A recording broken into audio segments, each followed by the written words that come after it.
Frank Berry here with Blackbaud TV. I'm here with Liz from Save the Children. Liz, glad to have you with us. Hi, thank you. And we're at the UN Week in New York City.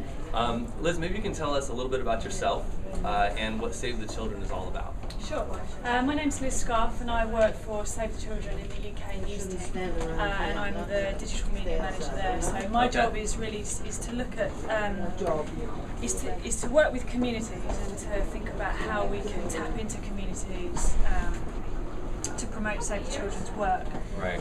But also I look at how we can tell our story in a digital way. So for example, can we produce a podcast that the Guardian, UK national newspaper, might publish? Right. Etc. So that sort of thing. Right. Okay. And maybe give us, we have tons of nonprofit viewers, but they may not know about Save the Children or about everything you guys do. What exactly is Save the Children all about?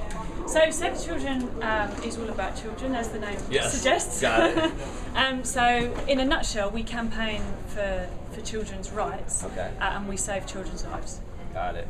Very simple. Very simple. But powerful. Yeah. So what's your involvement here at UN Week? So I've come along with one of the UK's top mummy bloggers, Chanto, whose blog is mummytips.com, mummy-tips.com. Got it, okay. And we've recently been in Bangladesh working on a massive social media project. Right. Save the Children took 3 mummy bloggers down to Bangladesh to go and see our work down there.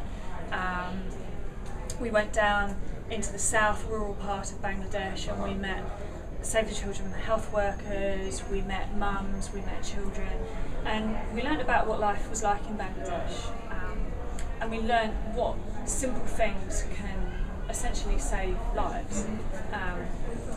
The idea of the whole campaign was to take mums from England to meet mums in Bangladesh, and I mean really who's more powerful to tell the story of mums than mums themselves? Who know, they all have the same fears for their children, they have the same hopes for their children, and the same dreams for their children. And we wanted to take these 3 mums to meet mums in Bangladesh and just tell their stories and talk about the work that Save the Children wants to do. Right, and it's cool because they're bloggers and obviously have that kind of audience. Exactly, yeah. So the idea was not just to take the 3 bloggers, but what we essentially did was we took the whole community with us. And we were live blogging, and tweeting, and uploading videos, and photos, and as much multimedia content as we could. Right.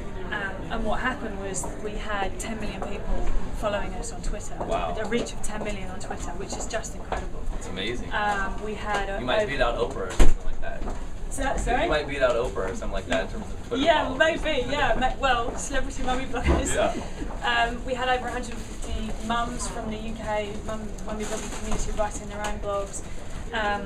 And then as it picked up speed, what happened was that the story then pushed out into what we might call the traditional media. So we had UK broadcasts picking it up. We had the 3 mums on lunchtime ITN News. We had the BBC picking it up. Print picked it up.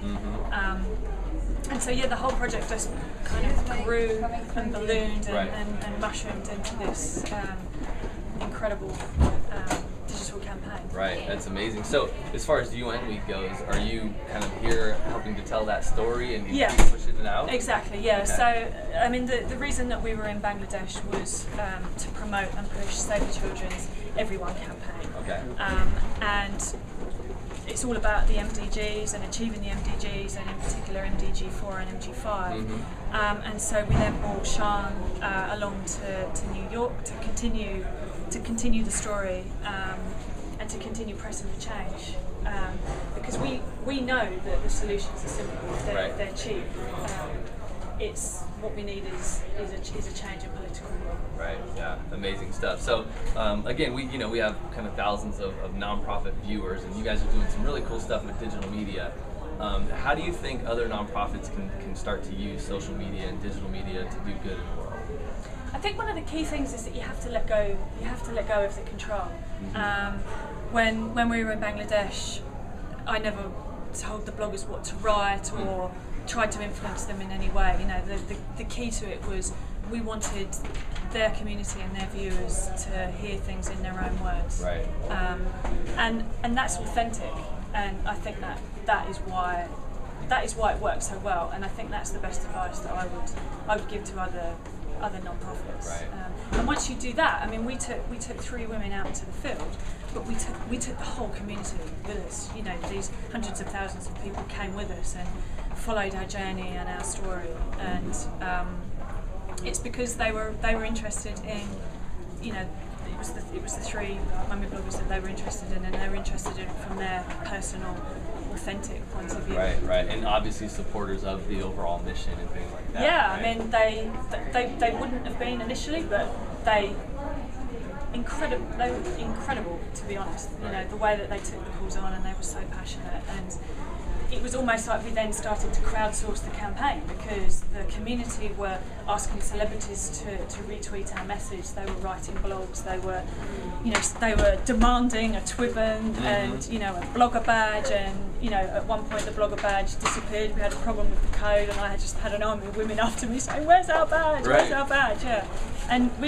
I could never have really predicted that would have happened. You know, they if you tried to control everything and script it to what you wanted that to would be. have worked. Right. Yeah, that would have worked. Right, absolutely. Yeah. Awesome. Well, thanks so much, Liz. I appreciate you spending Thanks for some having time me. with Yeah, us. thank you. All right.